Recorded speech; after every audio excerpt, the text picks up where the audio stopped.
Mr. Board President. Thank you. Slid By down. example. It's slid down. Okay. Hey, Your nose is too big. Pinch. You know, maybe Mr. Woods needs to add to mask on, mask up. Okay, ladies and gentlemen, 6 o'clock. Time to start the meeting. If everybody could please stand, face the flag. I pledge allegiance to the flag of the United States of America and to the republic for which it stands, one nation, under God, indivisible, with liberty and justice for all.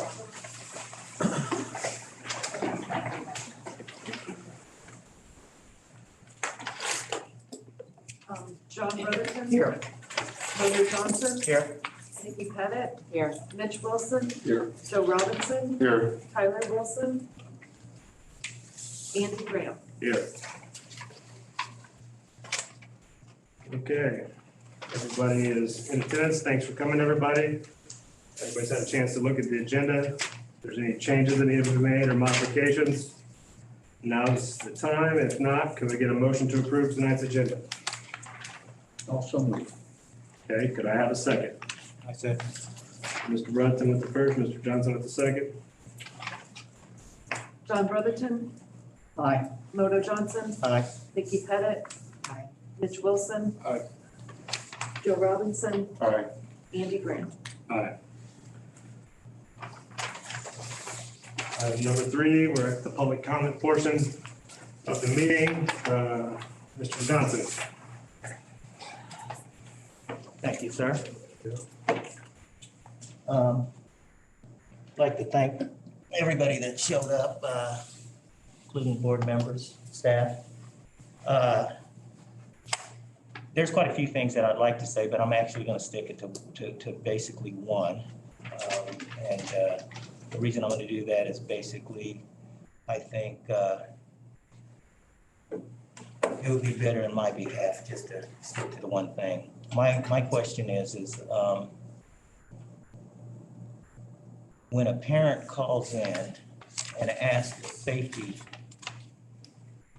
question to the school, and the school person that answers the phone or at least got back with me tells me they don't know what I'm talking about. And I explained to that person exactly what it was. And they basically told me that they didn't know what I was talking about. They asked me the name of the person. I gave the name of the person off the permission of the mother and the grandmother. And but my problem with it is I know that not long after I had that conversation on the phone, we had a memo come out to District 137 about all or any positive coronavirus tests will only go to the parents of the person that's tested positive and or close contact. What I don't understand is where is close contact and what is close contact? Because without saying who, where, what, I know my daughter was in close contact with the person that was actually positive. And not only that, there was a few, let me go back, a couple of other students that were also tested positive. And like some of the other parents that have came up here and spoke right here where I'm speaking, they say that no one gets back to them. And I am that parent too. On the 7th, when I called and asked that question, I was told that we will get back with you. Someone will get back with you. But nobody got back with me. And I was just wondering, and I know there's probably quite a few other parents wondering why they did not get contacted, because I also spoke with a number of parents that also in the same position I am as a father or mother that did not get contacted in any way when their child was in close contact with the other 3 students. So my question to the board and to the school and to the district is, what do we call close contact?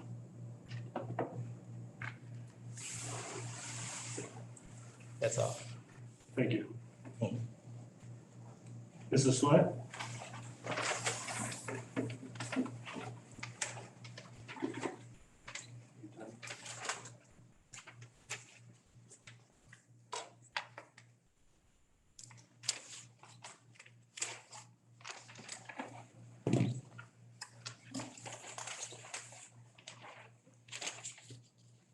My phone ready. Good evening, everyone. I'll get started. I was looking over the board packet along with someone else that was out there, and there was a statement about school board basics. And they reached out to me and we had a discussion. And this is what I wrote, and I posted it on Facebook, and I wanted to share it with you. I was approached by a community member who saw the RCS board agenda for tonight. We discussed the school board basic document. It appears the board has created a document to exonerate themselves from any wrongdoing while holding the public accountable. What happens when an elected board member is rude, the aggressor, and/or accosts a citizen? What is the public recourse to address this aggressive, intimidating behavior? It has happened on 3 occasions.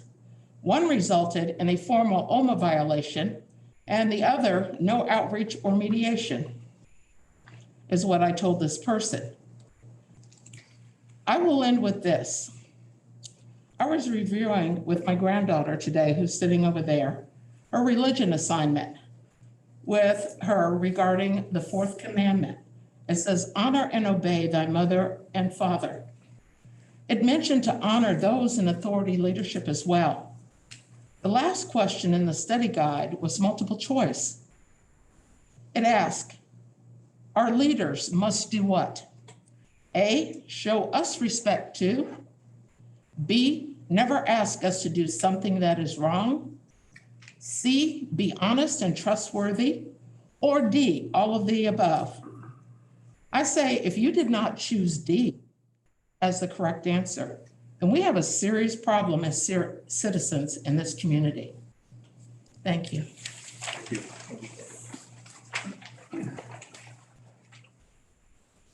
Ms. Haynes, Hi, guys. how are you doing? Hey, surviving. One day at a time. Still got that Packers coat on. Don't start. Okay. One thing I would like to say first off, could we have these chairs separated? Come on, guys. We got COVID going on. I don't like sitting clear over there by the door. I'm gonna freeze my little toes off. Okay? Please, please, please. And thank you to anybody that tried to get that done and didn't get it accomplished. Okay? First of all, I'm gonna talk about the school board basics too. Was this just thrown together overnight and somebody just thought, oh, let's just throw this out there? Some of the things that got me as board members will not respond to comments or anybody who's speaking. So does that mean that there's a rule where you can't comment back to us or something?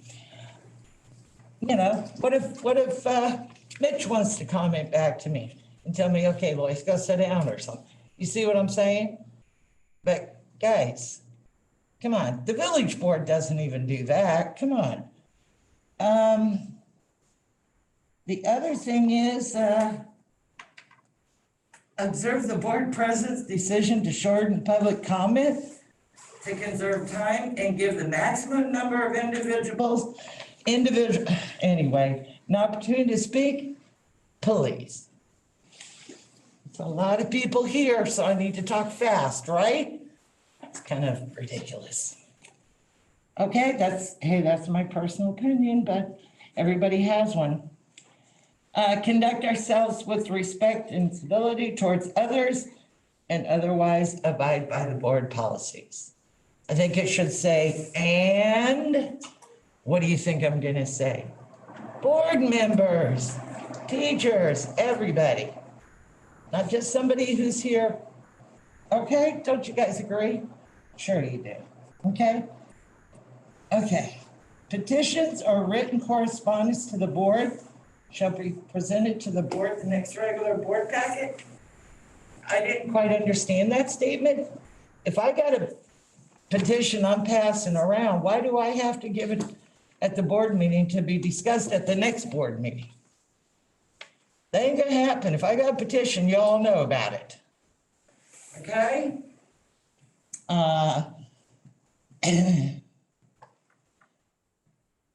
Any and all members of the public, you repeat it yourself here, but you forgot to put board members, respect towards each other and otherwise abide by the board policies, okay? I'm hurrying. Let's see, the parents should turn to principal, supervisor, all, and the school board should be the court of last resort. You are all not lawyers. You guys are citizens of Rantoul, here to represent all of us. It's not a court. Okay, just little things, guys, that you need to think about before you say, yeah, we're gonna do this, okay? There's a lot of things on here that you guys really need to go over. If you're gonna approve this, put this in there. Also, if things are going on in the village, in the city of Rantoul, don't you think you like getting on Facebook? I heard from several people that we're getting a new school. Oh, yeah. Pre-K and kindergarten. Maplewood School Grounds. Yep, you already got the money to get her done. Don't you think the citizens of Rantoul should have known that? Instead it was said at another meeting. People on the street talking. I just think you guys need to slow down, okay? Slow down. And I'm gonna say it again. I think that you shouldn't be the president, you shouldn't be the vice president. You don't have kids in this school. That shows disrespect for the teachers and everybody in Rantoul. Thank you. Thank you.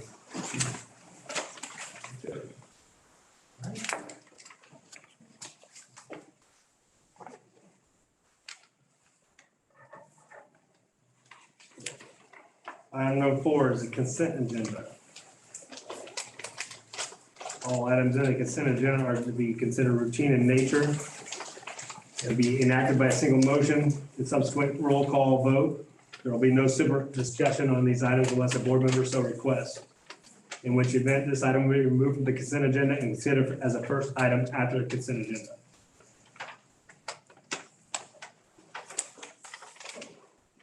Anybody want to make that motion? I'll make a motion. You gotta read the whole box. I would trick you. All right. Recommended motion. Yes, why don't you let me do that? I've got it in front of me, would that be right? Yeah, go right You ahead. second that? Okay. Let me put my name down here for just a minute. I got it right here. Motion to approve the consent agenda, including personnel report, is submitted with the stipulation that each individual is required to comply with all requirements for new hires as indicated in Illinois statute, RCS board policy and procedures, including ratification of bills prepaid by the financial manager under board policy 4-50. This motion made by me and seconded by, Mitch, will you do that? I'll second. Sorry, my agenda was jumped ahead. Yeah, that's fine. Brotherton, Aye. Johnson, Aye. Pettit, Mitch Wilson, Aye. Robinson, Aye. Andy Graham. Aye.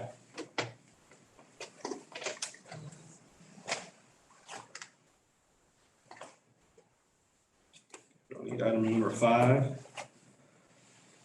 Item number 6, business office reorganization. Dr. Wood. All right, and Marcelo, jump in when you, when I go off the rails. if that happens, Okay? So really the gist of this is that we are looking to increase clerical staff at the moment by 1 position to assist in the business office. We have considerably with the ESSER funds, which are the federal stimulus funds that have come in during COVID, a significant amount of additional revenues coming in that are all tied to grants. As I've shared with the board, grant spending is not easy. You have to follow a process and everything's categorical. And you have to monitor and make sure that what's in the grant is what's getting spent. So there's a lot of pieces there. We also had a finance manager, and our previous finance manager had been doing the job for 20 years, who was able to do a lot of things. And when she left, I would say the institutional knowledge left with her. And so what we are also trying to do is prevent that situation from happening again by having more clearly delineated roles in the business office. And we're looking at cross-training in the business office so that there are, a good example is there's more than one person who knows how to do payroll. It's pretty important that that is a thing in case the person who knows how to do payroll is unable to do it or leave. So all of this also is to help with Marcelos to oversee all of the funds coming in and out of the district, as well as allow Marcelos additional opportunities to work with our district in other ways, not just in the business office. And so this is the first step in that business office reorganization. So we're looking to move one of our existing clericals at district office to a accounts payable receivables specialist. And the job description is in the packet. Then we would be adding a position to take over what that current central office employee is doing.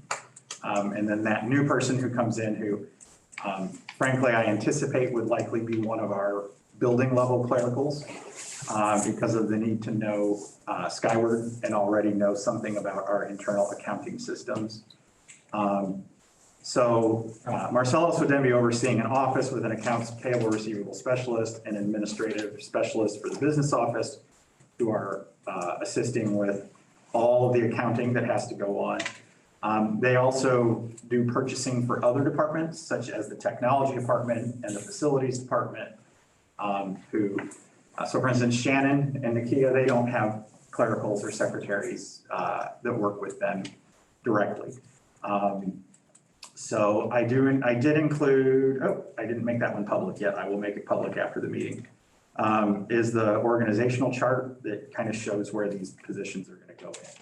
I do anticipate we will come back in future meetings and have revised job descriptions for other folks, including Marcelos, because there's some of the things that he's currently doing that would shift to these roles. And he was going to take on some other different responsibilities. We're also looking at the responsibilities of our HR manager. The person who was her assistant is now doing payroll full-time and not doing any of the human resources clerical responsibilities. The other position that could be coming likely at the next meeting. So far I said position. There's only one position being added so far. That's a clerical in the business office. The other position that we are looking to add would be I gotta say the right name, a grant program coordinator. Because again, with the different types of grants that are coming in, we have to have some administrative oversight. The after-school programs, for instance, which are now, we are managing after-school programs in 4 of the 5 buildings, or 3 of the 5 buildings. I'm gonna be wrong. Right now it's 3. We have to staff those programs, monitor those programs, do all the billing for those programs, operate those programs. And right now, That is being managed by Jenny, who, that's not really her job.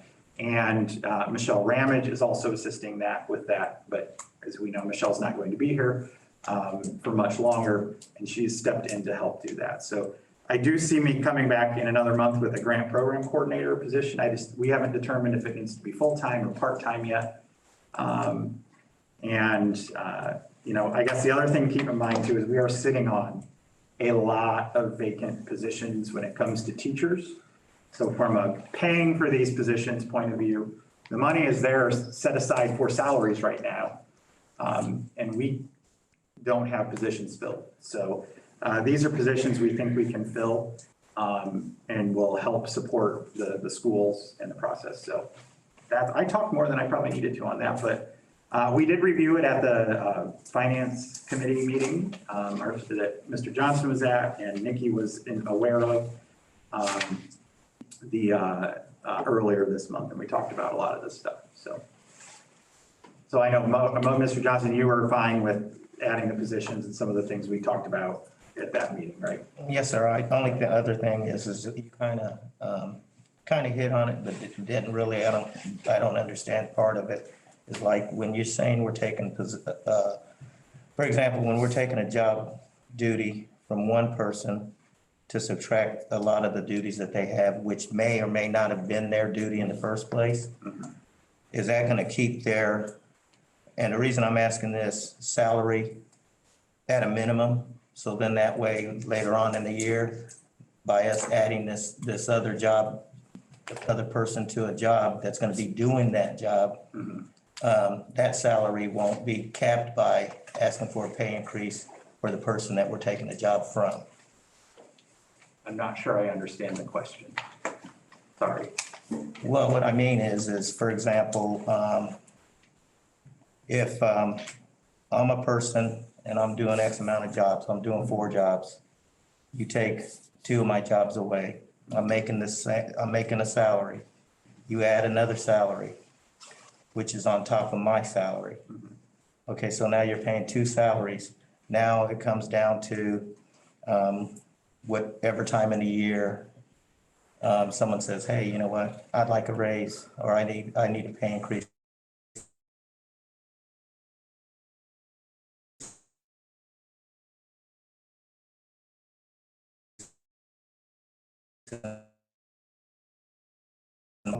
I'm not saying that anybody doesn't or does deserve a salary increase. What I'm saying is, and you kind of said that the salaries that may be paid by the teachers that we lack right now, but what once we fill those position of teachers, because I know we can't just keep going on. I know. To where the district and the schools, and I know teachers alone can't just keep working their butts off when they're so short-staffed. I was just kind of wondering where the money, Well, the plan is always to fill all of those positions. and again, to answer your question, yes, sir, I did, at the meeting, I did understand why and if it should be done, and most of what you said and what I heard that day, I still agree with, yes. Yeah, and I think I know what you mean on that part. Part of what has happened in the last, I would call it during the COVID time, is folks have been assuming more and more and more responsibilities. We have made some salary adjustments because of that. We've also shifted positions along the way. To me, this is just part of that process. And frankly, in 3 years, when the money from the federal government for the stimulus money is gone, we may not need to continue to have that type of position. The one thing for the board to know is when a position is, most of our positions that go away just go away. There's not a process of where we vote to eliminate. It's something becomes obsolete or somebody retires or somebody resigns and we don't have to fill that position. So I could see that happening. But right now, particularly in the business office, we're getting stretched to complete. I mean, frankly, we were very fortunate for a long time with Kendra Good, who was the finance manager because she knew how to do a lot of stuff and was just kind of like on repeat, you know, I mean, it's, right now what we're feeling, and I feel it also, is every single task that comes through, it's not every single task, but a lot of things are coming through and nobody's ever done it before. So we're having to learn it.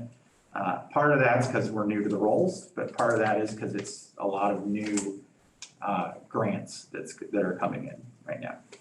One other thing, on some of these job titles and duties that some of the people that you have in place to shift over, is there any type of education that they need to be eligible to do the job? Sure. Or required to do the job? Ideally, they'd all be certified public accountants, but they cost a lot more. So for instance, with Yasmin, she's already so Yasmin works at the front desk, come into CO. She's already been training with Marcelos and with another district that we're working with right now. So she's already got 6 years of experience in our district, moving up as a building secretary where she learned purchasing and some of the basics of bookkeeping, and she's been doing that here. And so I'm viewing it more as we're really trying to grow some of our internal in-town talent right now. But yeah, ideally, these are all people with their CPAs, they have degrees in bookkeeping and those types of things. But both of these jobs, the minimum requirement is high school education, because what we're really looking for is, do you have the skills to do it? Okay. Yeah. Does anybody else have any further questions? Okay.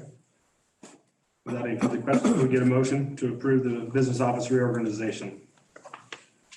I'll make the motion. Okay, Mr. Robinson with the motion. Can we have a second, please? I second it. Mr. Johnson with the second. Brotherton, Aye. Johnson, Aye. Pettit. Aye. Mitch Wilson, Aye. Joe Robinson, Aye. Graham. Aye. Okay, item number 7, annual report. All right, so let's just start with, are there any questions from the board on the annual report? It was shared with you in January. Okay, read Just this in. something, right? No. I've talked with not most of you, but I've talked with several of you independently. I trust that you read it cover to cover. It's thrilling stuff. The basic thing I want to share about that is when we start, at some point, we'll go into a closed session for goal setting, which is an allowable reason for closed session. And continue that conversation also likely in public session. The annual report should be serving for us as a starting point for our conversations about what we want to set as goals for the district. So just keep that in mind. So when we get to that goal setting part, we will likely start referring to specifics. If there are no specific questions, we can move on. There's no vote needed. All right. And the other part is we present most of the items in the annual report throughout the school year. So they're separate. Okay, moving on to item number 8, some board policy updates. All right. So I did share those with you at the last board meeting.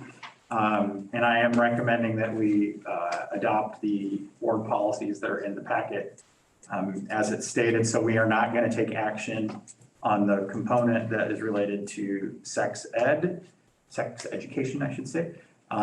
We did finally hear, what was that update from ISB last week, that we should have guidance from ISB by, what was their date? They're speaking on it at their board meeting, which I think was last night. Yeah. So ISB, we're still waiting on ISB to actually come up with what does the new sex ed curriculum look like and mean before we would make a decision on that. So everything else though is pretty standard stuff in the board policies. So following the meeting, the way it works is Hannah just goes through and there's a system online and she marks off all the things that we accept. But really, there's not much choice on most of them.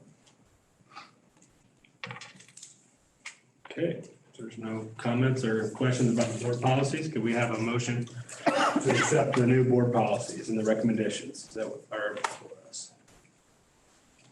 Make a motion. Mr. Mitch Wilson with the motion, could we have a second? I second it. Mr. Robinson with the second. Andy Graham, Aye. Joe Robinson, Aye. Mitch Wilson. Aye. Nikki Pettit. Moto Johnson. Aye. John Jorgensen. Aye. There's a lot of information items in your packet. Are there any questions on any of them? There's only one I want to discuss on there. All right, COVID data.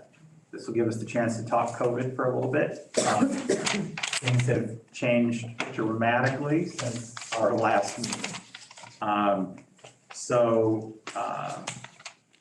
At this point, Northview, Broadmeadow, Pleasant Acres have all been closed for at least one day. East Lawn will be closed tomorrow.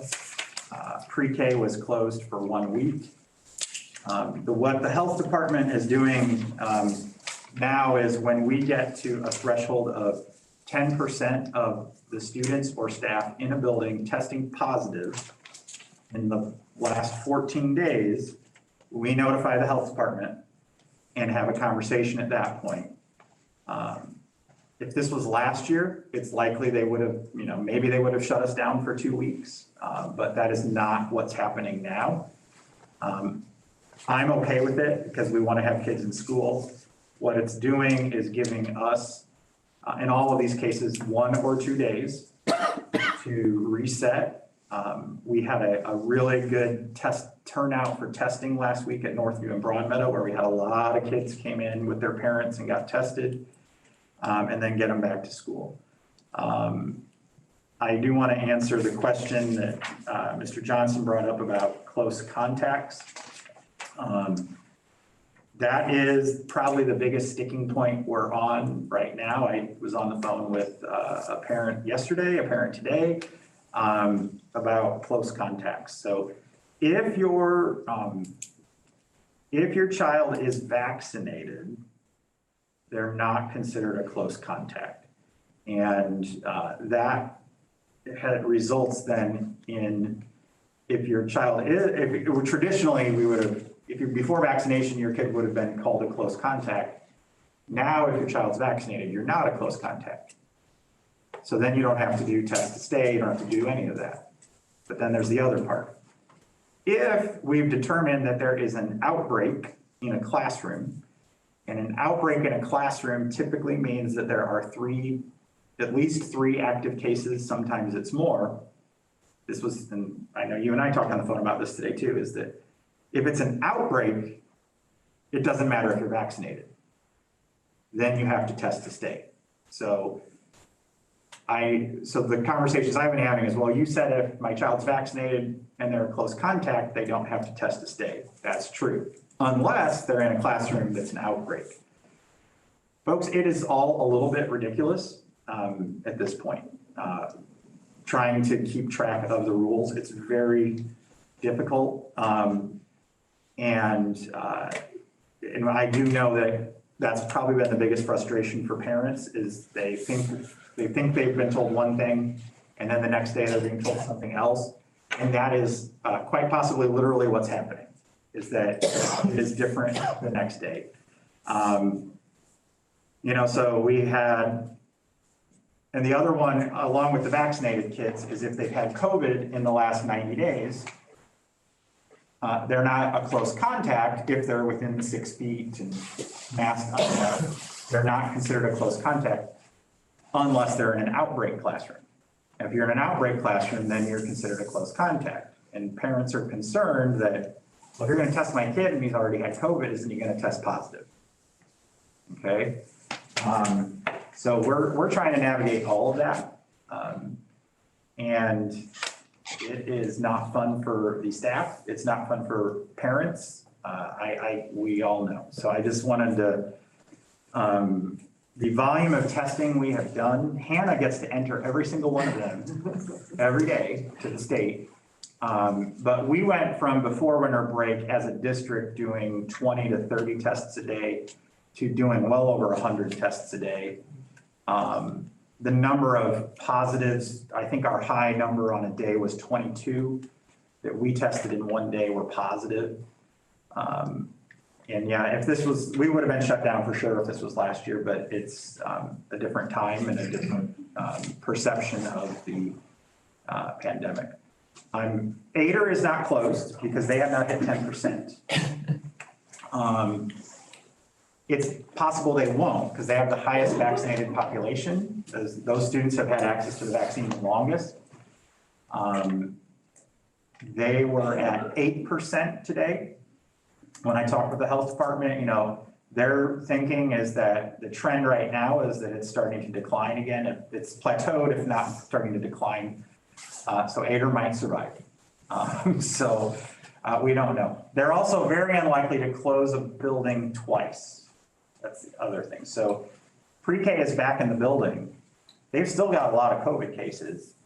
But at this point, we're going to stay open because the kids who are close, pre-K is a whole different animal because they're all close contacts. They don't have access to the vaccine and they have different rules. But so we won't likely close, for instance, Northview and any of the elementaries again unless things got considerably worse. Because we're already getting this 1 day of pause to try to regroup. And I don't have the authority to go remote. I shared that. You don't either as a board. The rules now are we have to be in person unless the health department shuts us down. So one thing I wanted to kind of informally discuss with the board. In October, we were at a board meeting and I told you that I canceled school the next Friday. I already made that decision. I learned that since we're meeting, I should probably just talk about it with you before I make the decision. Okay, so I learned. So we are discussing, I've talked about it with both of our associations and with our administration that next Friday is already scheduled to be a half day. I would like to go ahead and use one of we have 4 remaining e-learning days. And I would like to, for the same reasons I did in October, do that as a full day. We'd be giving families 1 week notice. I don't anticipate any of the elementary schools having to be closed next week because they've already been closed. It's really about giving the adults the respite to get things that they need to get done in the building. So I'm open to your thoughts. Some of you are parents in our buildings, grandparents. Frankly, if you all tell me no, I won't do it. But I don't know what the thinking is out there. You may have any thoughts on? If you say nothing, I'll assume just let me do what I want to do. So it's not students wouldn't be required to be online or anything like that? No, we would be providing homework for the kids to do that day, but it's not a Zoom day or anything like that. It's the new snow day rules, which I don't think it snows anymore. So, knock on wood. So, yeah, we're the intent is that our employees, all of our teachers would have the morning in their classrooms. They can whatever they do in their classrooms, which I know is the lot that they need to get done. Oh, I didn't know we could all see Vicky's comments when she comments on Zoom.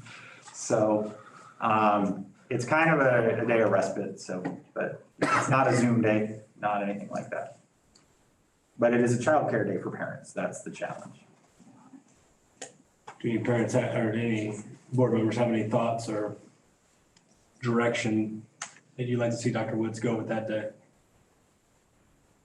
Well, I personally think that it's a good thing for the teachers. I mean, they do need a break. Again, like you said, I think, and I'm definitely not speaking for all the parents because I know some of them are gonna have the childcare problem. It's a hardship, but it's also needed both ways. Yeah, but just like, Dr. Wood said earlier, we're trying to keep the schools open. We're not trying to get it shut down, especially for a long length of time to where we have to even think about going remote and or kids just losing that time Multiple days instead of just one. on getting any type of education, if it's remote, take home, homework or whatever. We got, we got to do the best we can as a whole and a group. Makes your decision a lot easier too, if knowing you have 3 days off. If you're getting close with the school, that you can keep it open, knowing that those 3 days, we get a lot of people back on that Monday. And I don't see this, I don't want this to become, well, we didn't do it. We did have a half day in December. We didn't close schools that day. It's not something, I think we're gonna do every time there's a half day, because that's not what we want to do. But my feeling too is that most of our families with littles are already having to make arrangements for the afternoon anyway. So, and I had mixed feedback from families on the last one. I think getting the word out a week in advance is pretty helpful. That is helpful. It is difficult, even if some parents can't afford to take the time off or find another babysitter or anything like that, so that is difficult for some parents. But I think giving them a week's notice is more than, did you say last time it was just like a day? No, it was over a week last time. Oh, I decided Thursday morning of the board meeting, okay. and then I talked about it at the board meeting, and then I thought I should talk about it at the board meeting. I'm doing that this time. Did you say that we have, after this one, there's still 4 left? We are sitting on 4 e-learning days, which we could use. Those were designed to be able to be used in place of snow days. But they're being applied for basically pandemic relief right now. But that law went in before COVID happened. All right. So if nobody has Thank any you. directions and One other thing Go on that, sorry about that. I know you're asking our opinion as a board and a few of the people that are actually here. But is there any way you can try to get the opinion of the staff, meaning the teachers, and see, because I'm sure that a lot of them would be grateful for any time that they can get to regroup And I have talked with both associations, and so that's the union leadership of both groups. Oh, okay. And I did ask them, particularly the teachers Uh-huh. group, I said, please make sure you kind of survey, because teachers view they don't view a day without kids as a day off. I know people who don't work in schools think that. They think, I've got to make plans for those kids for that day off. Okay, so, and making sub-plans often takes longer than making regular plans. So, yeah, I did ask them to check, and, yeah, that's why I wouldn't have brought it forward if either of the associations were opposed to it. Okay. I see. And, all right, just clarification. So it's an e-learning day, so there's homework that's going to be sent home, but it's not as if parents are expected to teach their children. Correct. Now, the younger your kids are, probably the more help your kid will need, but we usually don't do very much by the way, pre-K would still be in session on this day because they had that whole week off. So we're gonna keep pre-K open. They were already scheduled to be in session for the full day because they have a slightly different calendar than the rest of the district. But it's likely the junior high kids will still do stuff online because they all have Chromebooks that go home with them already, but no live instruction. no being on class at 9 o'clock. Correct. And taking attendance and none of that stuff. Yep. So if they get to it on Saturday, it's cool. Yes. They get to it on Monday morning before they come to school. That's cool. I'm cool with that. Don't tell them I said that. Yeah, this is a fight I have with my daughter every day. So, all right, that's all I had on the COVID. So thank you for your feedback on that. Board superintendent comments now. Anybody have any comments or concerns? Oh, yes. Oh, I'll let the board go first then. No? Anybody? I just have a comment. I appreciate the superintendent saying what he did in this last few moments about that it's important that let the parents know that you're gonna do this, we're gonna do this, but also that this is not taken lightly. Perception is important, and I think it's well that we tell people that, though we believe it, and I hope you would think they would believe it, but it's still good to announce it, that we are careful about doing these things, that we just don't, let's take a day off. Yeah, and I think people know my sympathies being a former teacher. I'm certain this is not anti-teacher in any way, shape or form, any staff. But I think it's wise for us to say, listen, we're doing this and explain the reason why, and that this is not going to be, we're just going to take days off. I think that relieves some parents' minds who may not know us, the system as well as when the others do that. We're not doing that. We're not frivolous. We're going to try to be in school as much as possible. And we are still doing all the professional development activities we normally would do on that afternoon. So, Thank you. Appreciate you mentioning that. Anybody else have anything? Well, I had some too. You want to go first? You're the president. Go ahead. Okay. March board meeting I'm learning now when we make the board calendar next year, the stuff I've got to catch. The March board meeting is scheduled on March 24th, which is during spring break. Which we would probably don't want to do that between some of you probably having plans. I have plans. Support staff will not be in on some of those days that week also. So I'm gonna, wait, it was the 17th, excuse me. March 17th was the board meeting. I could tell the teachers in the back just went, wait. Yeah, look up our calendars like that. March 17th is the board meeting. I'm gonna suggest, and again, we don't have to vote to change board meetings, okay? But I'm gonna suggest we move it to March 24th at 6 o'clock. But really, this is usually when Andy would say, is that okay with everybody? We'll send out a reminder. Is everybody okay with pushing it back 1 week in March? It's track season, so I'll be here, but I'm good either way. Okay. If you have to be gone from a meeting for work, you can join the meeting virtually. So you could be on a bus with high school kids, joining it virtually. So, Yell and go. screaming. I do want to talk about a couple of things that came up in the public comment, which we can fully address during the board superintendent comment portion. The board basics document has been sitting on that table for several years. So I'm not exactly sure. I know I posted it as part of the board packet this time online, but that document has been sitting there for years prior to our board meetings. So I think, I don't know what people are drawing parallels to or connections to about, but that document is on new head, it's on a new template, a new letterhead. So that's what's changed. The other thing would be is that, and also these are pretty standard rules. I know I've mentioned this to most of you board members, but this is pretty standard rules, standard operating procedures for school boards across the state. The base document of this comes from the Illinois Association of School Boards. It's not something that's invented by the school board members themselves. It is entirely in the scope of the board to set the parameters for a meeting.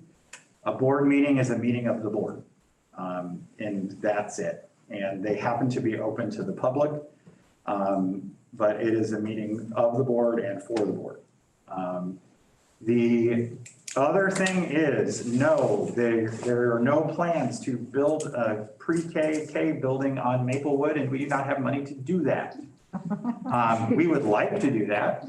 That is not a secret.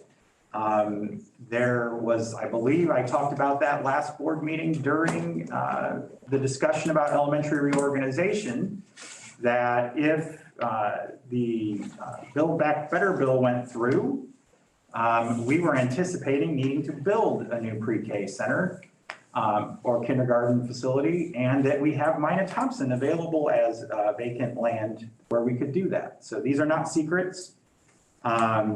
And we are in no position right now to build a school. So I just wanted to address those things. So And what I got is, it kind of goes along with what's being said, but I just want to thank all of you. Because being an elected official in this town sometimes becomes difficult. There's not a lot of people that want to stand up and sit at this table. There isn't. But there's a lot of people that want to complain to us. They complain to us, they complain to the village, they complain to the high school board. But they don't want to sit in this table. So I want to thank you guys for serving. I think everybody on this board is trying to do the right thing. I think everybody on this board is committed to the betterment for the kids in this community, for the staff on this school district. And I want to thank you, and don't let some naysayers deter you from moving forward every month, because they're going to be there no matter who sits in this chair. They were here with the last board, they'll be here with the next board. They're going to be at the village board meetings, they're going to be at the high school board meetings, and they're always going to be a naysayer. So thank you. If there's no other action, then I need a motion for adjournment. That's a move. We said it with the motion, can we have a second? Mrs. Brotherton, Aye. Moto Johnson, Aye. Vicky Pettit, Aye. Mitch Wilson, Joe Robinson, Aye. Andy Gunnell. Aye. What's that? Huh? I am. Andy, do we need the best? Stuff. We destroyed? I can take it.